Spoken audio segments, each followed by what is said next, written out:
روزی روزگاری در دورترین گوشه یک باغ قدیمی درخت اناری زندگی می کرد.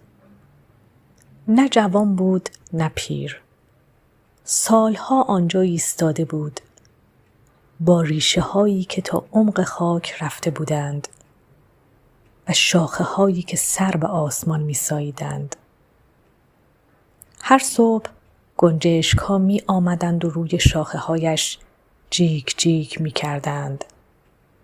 ظهرها آفتاب علای برگ هایش عبور می کرد و طرح نور می ریخت روی خاک. و هر غروب دخترک باغبان با دامن گلگلی و موهای بافته کنارش می نشست و آرام برایش شعر می خواند. اما با همه این زیبایی ها در دل درخت چیزی بود که هیچ کس نمی دانست. شبها وقتی باغ ساکت می شد، وقتی فقط صدای جیرجیرک می آمد و ماه آرام از پشت دیوار بالا می رفت، درخت انار در دلش آهی می کشید و با خودش می گفت کاش فقط یک بار می توانستم پرواز کنم. او دلش می خواست آسمان را لمس کند، ابرها را از نزدیک ببیند و بداند آن سوی کوهها چه می گذرد. یک روز باد مسافر برگشت. از راههای دور آمده بود.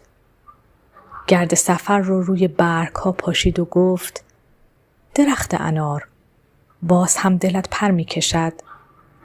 باز هم خواب پرنده ها را می بینی؟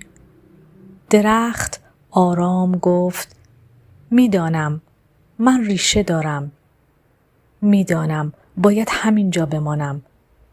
اما دلم می خواهد فقط یک بار پرنده باشم.